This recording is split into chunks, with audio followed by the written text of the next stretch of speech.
Então, para vocês verem, para pedir o direito de alongamento. Tião Carreiro e Pardinho já cantava isso aí há mais de 50 anos, né? Cantando porque já era de direito do produtor rural. Então, vamos começar, meus amigos, com a história sempre do João, meu amigo João. O João que planta soja, uns 1.500 hectares em terra própria, né? Metade é arrendada. Ele trabalha certinho, profissionalizou a operação, firme na agronomia, e ano passado o clima castigou a região dele, um veranico na hora errada, e 40% da lavoura perdeu-se na produção do que o projetado. O João, ele não gastou o dinheiro de custeio em comprar caminhonete, ele não desviou um centavo. A natureza que não entregou. E quando o vencimento da cédula veio, né, no banco, o João fez o que o pai dele sempre fez, foi lá e pediu a prorrogação de dívida, porque isso, meu amigo, é um direito, nunca foi um favor, isso é um direito do produtor rural. E é um direito de 50 anos, porque o crédito rural no Brasil, ele não é um empréstimo comum, ele existe por causa de uma política pública, tá? O país precisa de comida e quem produz precisa de crédito com regras especiais. Isso vem da lei do crédito rural dos anos 60, passa pela política agrícola e pela lei que mandou alongar as dívidas nos anos 90. Então, o STJ já pacificou isso há mais de 20 anos, tá? 22 anos, existe uma súmula chamada 298, e ela diz com todas as letras que o alongamento da dívida do crédito rural, ele não é uma faculdade de um banco, não é uma faculdade, ele é direito do devedor, direito do produtor rural, nos termos da lei. Comprovou a frustração de safra, a dificuldade de comercialização, o evento fora do seu controle, o banco tem que prorrogar os mesmos encargos do contrato.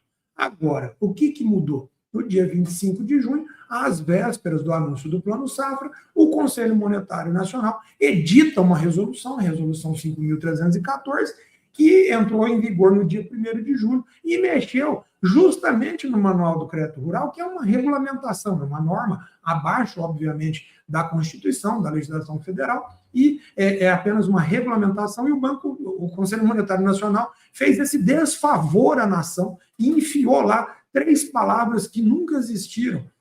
A instituição financeira fica autorizada, por sua conveniência e decisão, a prorrogar a dívida. Conveniência e decisão do banco produtor. Como é que eu vou? Como é que a gente vai comentar isso aqui, né?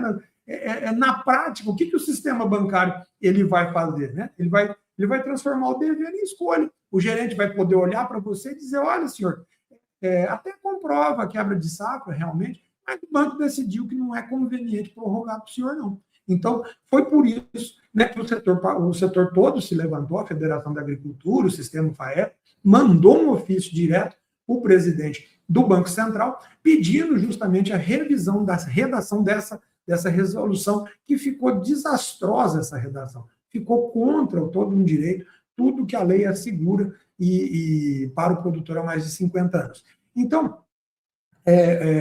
presta atenção comigo aqui, porque no direito na lida é aqui que a gente se diferencia, né? Muita gente está espalhando pânico e dizendo que o alongamento acabou. E isso não é verdade, produtor. Eu vou te explicar como é que funciona a hierarquia das normas, né? Eu não posso complicar aqui, porque não é o objeto do programa, mas eu preciso te explicar, né? Então, vamos lá, pensa numa cerca. Então, a Constituição é o mourão, o canto ali, né? As leis federais, elas vão ser os balancins, tá? E a resolução do Conselho Monetário Nacional, ela é o arame, tá? E arame nenhum manda no mourão, ou seja, uma resolução, que é uma norma administrativa ali, ela não tem o poder de revogar uma lei federal, nem muito menos para cancelar uma súmula, né? Uma súmula do STJ, que continua valendo. Então, as leis do crédito rural continuam sim valendo, e olha o que é interessante. A lei dos anos 90 já usava a palavra autorizada para os bancos. E mesmo assim, o STJ disse que era direito do produtor. Esse argumento já foi enfrentado, já foi rejeitado há mais de 20 anos, e tem mais um estudo ainda para vocês. Os contratos assinados antes de 1º de julho de 2026, eles seguem a regra antiga. Então, essa nova norma sequer pode retroagir para pegar qualquer contrato assinado antes de 1º de julho de 2026. Isso é garantia constitucional, chama-se ato jurídico perfeito, tá? E a justiça, inclusive, no mesmo dia, lá em Mato Grosso, a gente teve um banco público que foi obrigado a prorrogar uma dívida do produtor rural de R$ 925 mil. e foi jogado para 10 anos com a primeira parcela, vencendo só em março do ano que vem, quando ele vai colher a próxima safra. Ela suspendeu a cobrança, proibiu a negativação e vedou os juros de mora. Ou seja, o banco alegou justamente que essa nova resolução dava a ele o direito de recusar o alongamento, e a justiça rejeitou o argumento, porque o produtor comprovou, com laudo técnico, uma quebra de mais de 50% na produtividade da soja. Essa decisão foi noticiada em portais do agro nessa semana e ainda cabe recurso para o mercado, né? A conveniência do banco não é absoluta perante o judiciário.